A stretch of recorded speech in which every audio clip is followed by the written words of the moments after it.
ประกาศเรื่องมงมหามงคลโอมหารวย มงยัน5 แถวทุกรุ่นลิขสิทธิ์จัดสร้างเป็นบริษัทโอมมหารวยจำกัดโดยผู้ทรงสิริหันผลเป็นผู้สร้างสันติเพียงผู้เดียวดังนั้นจึงบ่มีสาขาบ่มีตัวแทนจำหน่ายอยู่บนใดทั้งสิ้นนอกจากบริษัทโอมมหารวยจำกัดบนเดียวเท่านั้นอยู่ประเทศใดๆก็บ่มีอย่างเด็ดขาดถ้าเห็นของปลอมของเฮียนแบบให้จ้างจับได้ที่หมายเลข02058426555จะมีรางวัลนำจับให้2,500,000 กีบจากฝ่ายกฎหมายโอมมหารวยจำกัด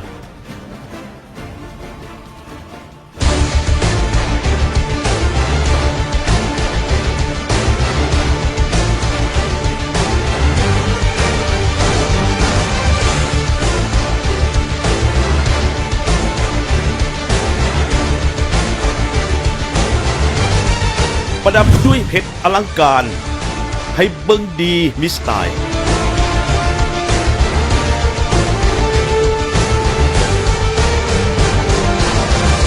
ข่อยมักมงงามดี มงได้นี่วะงามดีได้รวมทั้งพื้นของในมงอีกนะทั้งอ้อมหอบด้วยเพชรมันก็เฮ็ดให้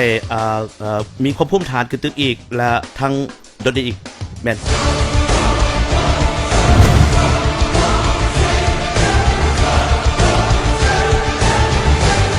สายของโมงหน่วยโมงนะสร้างด้วยคำ5 ไมครอนเอามาผสมผสานกันจีละไนออกมาเป็นสายโมงที่เฮ็ดด้วยคำ5 ไมครอนบ่ลอกบ่ดำบ่ตกสี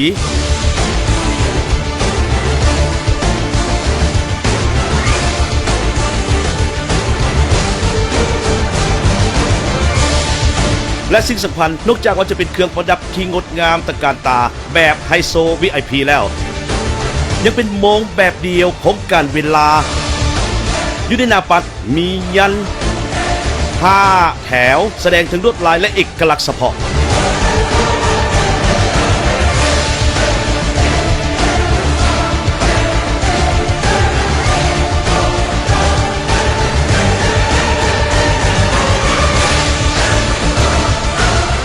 ข่อยมักหน่วยที่เฮ็ดด้วยค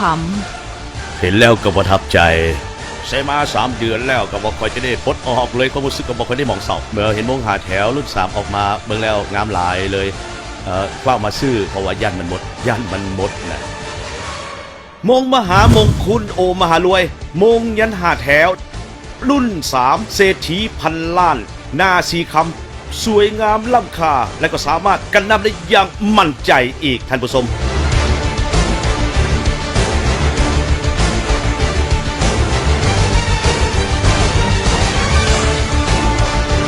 มักหลายมันงามเด้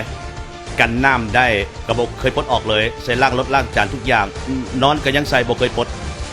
หน่วยโมงก็มีลักษณะสวยงามดีใส่แล้วก็มันกันน้ำได้อีกได้เบิ่งคือทนทานและก็ยังกันน้ำได้นี่แหละแมนโมงของแห่งการเวลาที่มียันหน้าคำอยู่ถึงหน้าปัดนี่เอาเข้าไปด้วยเพชรที่สวยงามมีวันทีมีภายน้ำโอ้โหกุ้มคาเกินกุ้มแบบนี้ใส่ไปไผ่ๆก็ว่างามดีงามใส่แล้วเบิ่งดีได้ ความสวยงามก็ใส่ได้คือมันใส่ทนต่อการทนทานดีสวยงามหลายรุ่นใหม่งามดีงามโมงนี่มันงามดีราคาก็บ่แพงสินค้าคุณภาพดีมันงามดีทั้งกันน้ำได้แล้วก็กันได้ทุกอย่างเอาเลยเอาดิเอาแท้เอา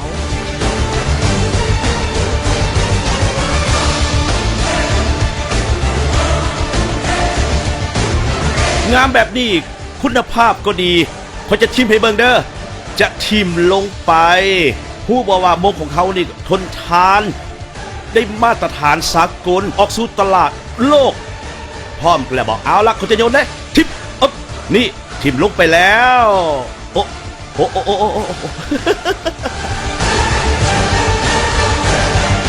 เบิ่งนี่เห็นบ่ นี่เพชรเฮียหรือบ่เพชรโมเฮียแล้วมงมันก็ยังไปคือเก่าอีก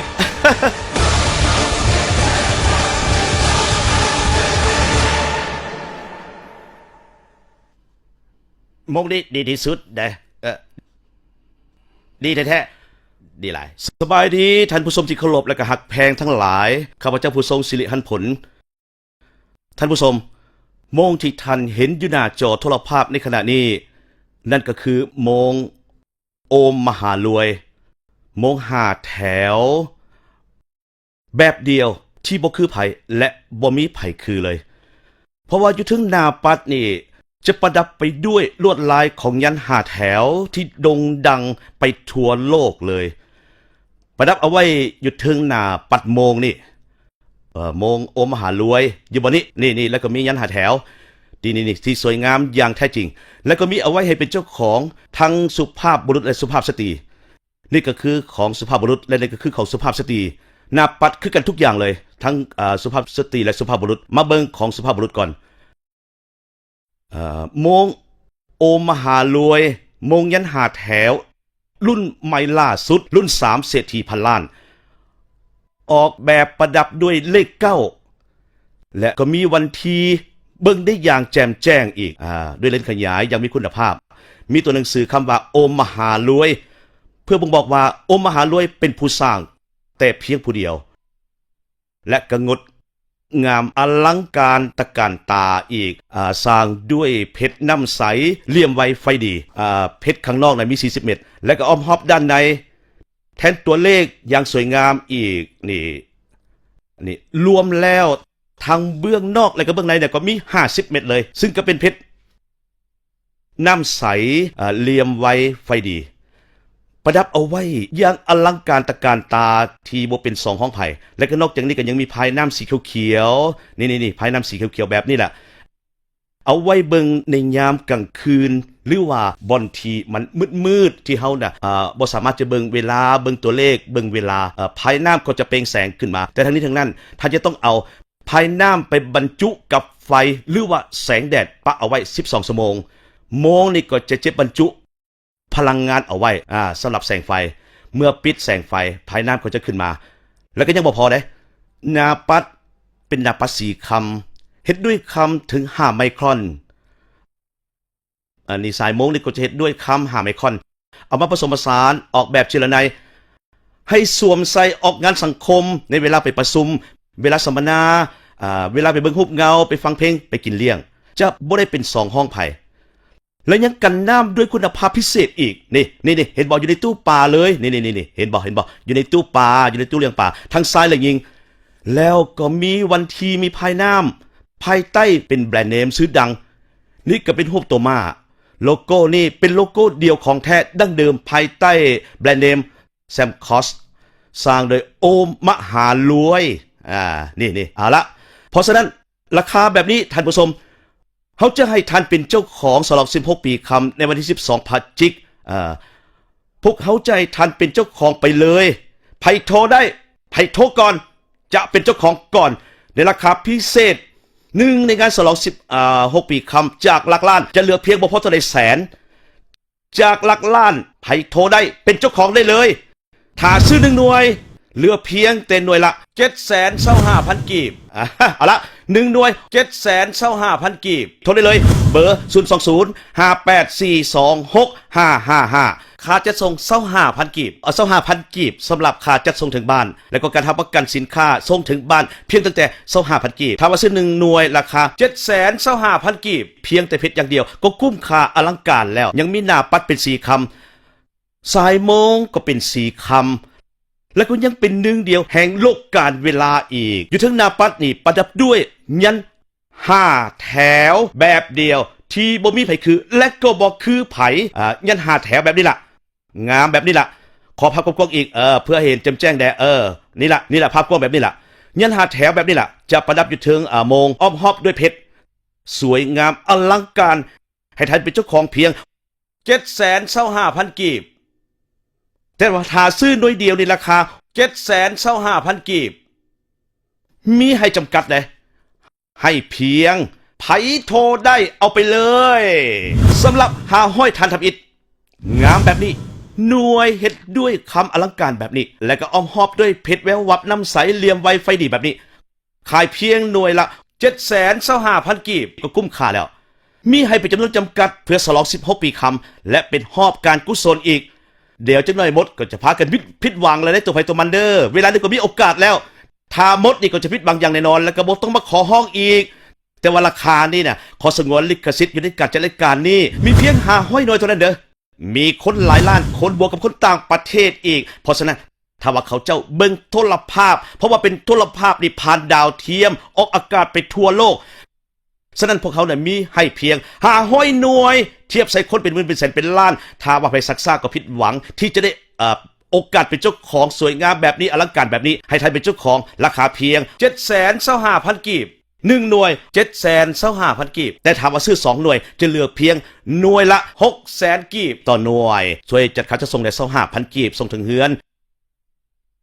ฉะนั้นตอนนี้นะก็คิดให้ดีถ้าว่าไผโทรได้ก็เอาไปเลย1หน่วย 725,000 กีบค่าจะส่ง 25,000 กีบงดงามอลังการแบบนี้ถ้าว่าซักซ่าก็หมดผิดหวังแน่นอนขอสงวนลิขสิทธิ์การจัดรายการนี้เพียงแต่500หน่วยเพียงแต่500หน่วยแต่ถ้าซื้อหน่วยเดียว 725,000 กีบงามอีกดีอีกอลังการพร้อมราคาก็ถูกให้เป็นเจ้าของเพียงแต่หน่วยละ 725,000 กีบแต่ถ้าว่า1หน่วยซื้อ1หน่วย 725,000 กีบมีจำนวนจำกัดเพียงแต่ไผโทรได้เอาไปเลย500ทันทับอิฐเอาเพียงแต่ความสวยงามงามแบบนี้หน่วยคำอลังการแบบนี้แล้วก็ยิงอ้อมฮอบด้วยเพชรแวววับน้ำใสไว้ดีแบบนี้ขายเพียงแต่หน่วยละ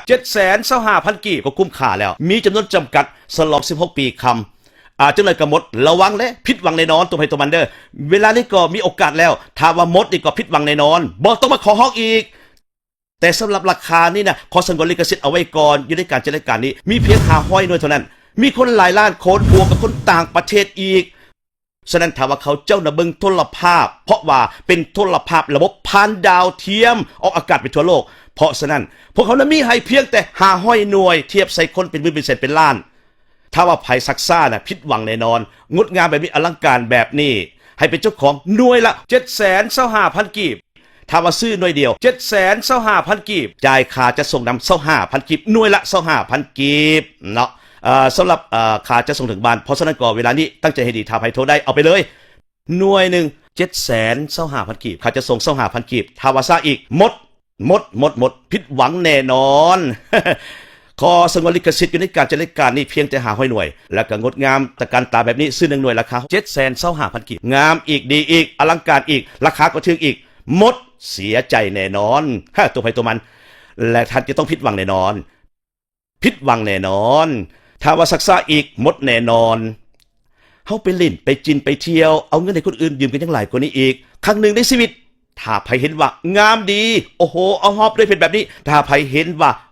มักแล้วเพราะว่าหน้าปัดมียัน5แถวถ้าไผเห็นว่าอลังการตะการตาและอยากได้ถ้าไผได้เห็นว่ากันน้ำได้ใส่แล้วก็ล้างรถล้างจานเฮ็ดเวียกนักก็ได้ก็เอาไปเลยฮีบเฝ้าโทรเลยให้รางวัลกับชีวิตก่อนจะหมดราคาเพียง 725,000 กีบต่อหน่วยเนาะเฮาก็จะฉลอง16 ปีคำวันที่12พฤศจิกายนนี้เป็นเจ้าของไปเลยไผโทรได้ไผโทรก่อนเป็นเจ้าของก่อน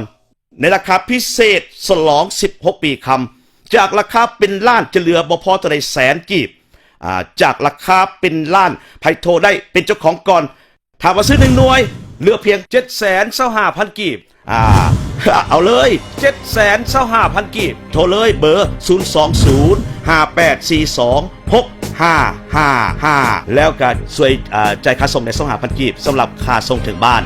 และก็การทำประกันสินค้าส่งถึงบ้านเพียงแต่ 25,000 กีบถ้าว่าซื้อ1หน่วยละเพียงหน่วยละ 725,000 กีบเพียงแต่เพชรอย่างเดียวก็คุ้มค่าอลังการและก็ยังมีหน้าปัด4คำสายโมงก็เป็น4คำและก็ยังเป็นหนึ่งเดียวแห่งโลกการเวลาอยู่ทั้งหน้าปัดประดับด้วยยัน5แถวแบบเดียวบ่มีไผคือและก็บ่คือไผอีกนี่แหละยัน5แถวแบบนี้แหละที่งดงามแบบนี้ขอภาพกว้างอีกให้กว้างอีกนิดนึงเด้อแบบนี้แหละยัน5แถวจะประดับอยู่ถึงหน้าโมงนี่อ้อมหอบด้วยเพชรอย่างงดงามอลังการให้ท่านได้เป็นเจ้าของได้หน่วยละ 725,000 กีบแต่ถามว่าซื้อ1หน่วย 725,000 กีบ ให้จำนวนจำกัดให้เพียงแต่ให้โทรได้เอาไปเลยห้อยทันทำอิฐงดงามแบบนี้หน่วยขับอลังการแบบนี้และก็ยิงอ้อมหอบด้วยเพชรแวววับน้ำใสเหลี่ยมไวไฟดีแบบนี้ใครเพียงแต่หน่วยละ725,000 กีบก็คุ้มค่าแล้วให้จำนวนจำกัดสลอง16 ปีคำจึงหน่อยมดอดเป็นเจ้าของอีกโทรได้โทรเลยมีโอกาสแล้วถ้ามามดนี่ก็อดเป็นเจ้าของแล้วก็บ่ต้องมาห้องอีกแต่สำหรับราคานี้นะขอสงวนลิขสิทธิ์ในการจัดรายการนี้มีเพียง500 หน่วยเท่านั้นมีคนหลายล้านคนบวกกับคนต่างประเทศอีกฉะนั้นถามว่าเขาเจ้าเบิ่งโทรภาพเพราะมาเป็นโทรภาพระบบผ่านดาวเทียมออกอากาศไปทั่วโลก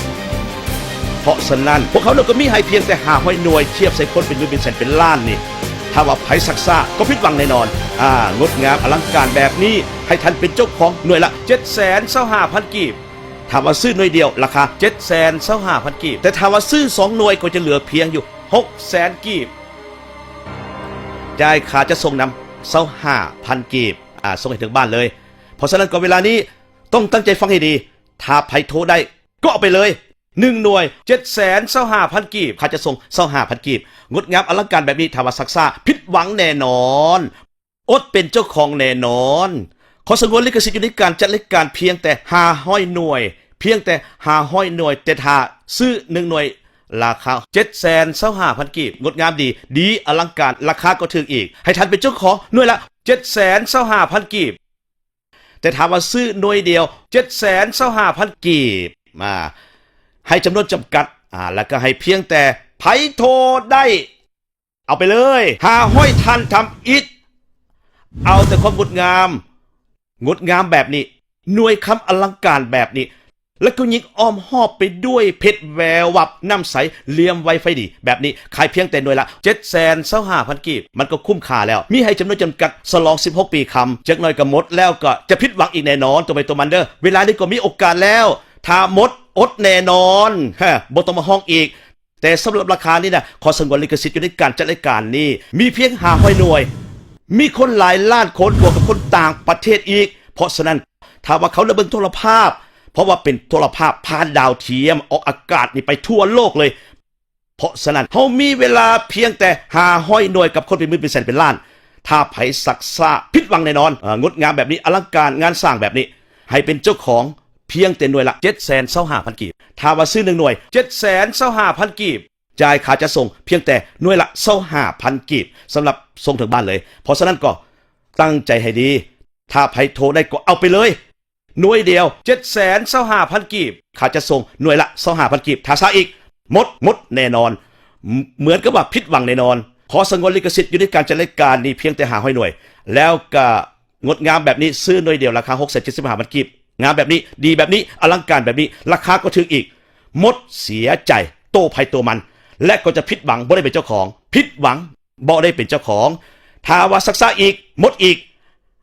เฮาไปลิ้นเฮาไปกินไปเที่ยวเอาเงินให้คนอื่นยืมกันยังหลายกว่านี้อีกครั้งหนึ่งในชีวิตถ้าใครเห็นว่างามโอ้โหอ้อมหอบด้วยเพชรแบบนี้ถ้าใครเห็นว่ามันเป็นมงคลเพราะว่าหน้าปัดแล้วก็มียัน5 แถวถ้าใครเห็นว่าอลังการงานสร้างอยากจะได้ถ้าใครได้เห็นว่าโอ้โหใส่กันน้ำได้ล้างรถได้ล้างจานได้เฮ็ดเวียกนักก็ได้ก็เอาก็ฮีบเอาไปเลยฮีบโทรมาให้รางวัลกับชีวิตก่อนจะหมดราคาเพียง725,000 กีบต่อ1 หน่วยอันที่2นี้ขอให้ท่านจงมีแต่ความสุขความเจริญเมื่อได้เป็นเจ้าของโมงสนิทนี้กราบขออนุโมทนาบุญจากข้าพเจ้าท่านผู้ทรงสิริท่านผลสบายดี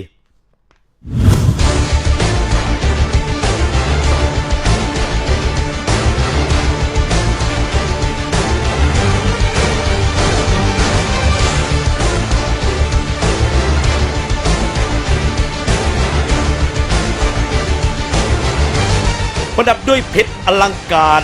ให้เบิ่งดีมีสไตล์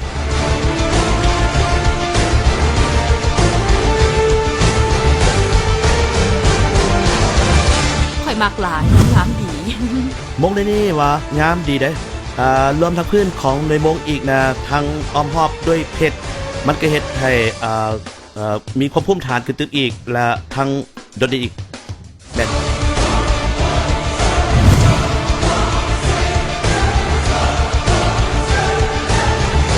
ทรายของโมง สายโมงเนี่ยสร้างด้วยคำหาไมคอนเอามาผสมผสานเจรไนออกมาเป็นสายโมงที่เฮ็ดด้วยคำหาไมคอนบอลลอกบอดำบอตกสี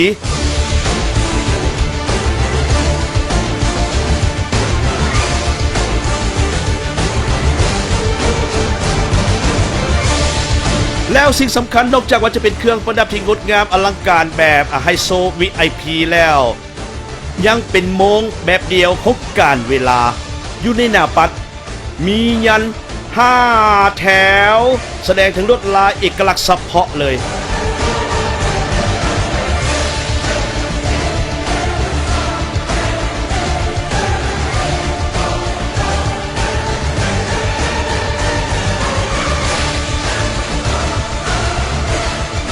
หมักทีหน่วยโมงมันเห็ด เห็นแล้ว ด้วยคำ ก็น่าประทับใจใส่มา3 เดือนแล้วก็บ่เคยได้โพสต์โมงออกเลยก็รู้สึกว่าบ่ได้หงอยเหงาเมื่อเห็นโมงหาแถวรุ่น3ออกมาเบิ่งแล้วก็งามหลายเฝ้ามาซื้อเพราะว่าย่านมันหมดนะโมงโอมหารวย โมงยันหาแถว รุ่น3เศรษฐีพันล้านหน้าสีคำสวยงามล้ำค่าและก็สามารถกันน้ำได้อย่างมั่นใจอีกนำ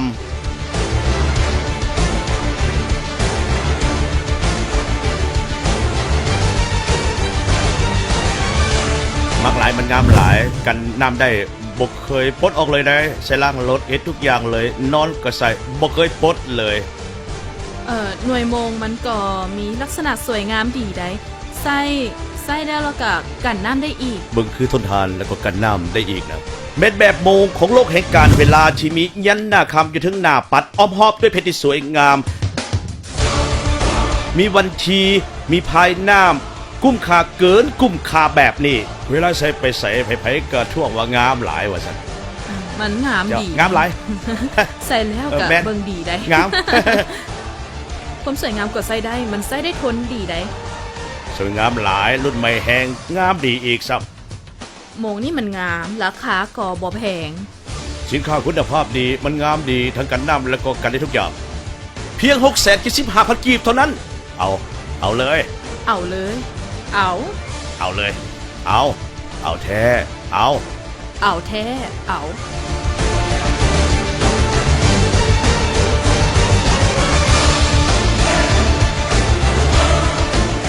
งามแบบนี้คุณภาพก็ดีค่อยจะชิมลงให้เบิ่งเด้อจะชิมลงเบิ่งดูว่าโมงของเขาทนทานได้มาตรฐานสากลออกสู่ตลาดโลกพร้อมแล้วเด้อจะทิมแล้วฮึบนี่ทิมลงไปแล้วโอ้ยเบิ่งดูโอ้ เบิ่งดูโมงยังไปอยู่ เบิ่งดูเพชรเฮียบ่เพชรกระโบเฮียออกอีกโมงกันยังไปอยู่ตามเคย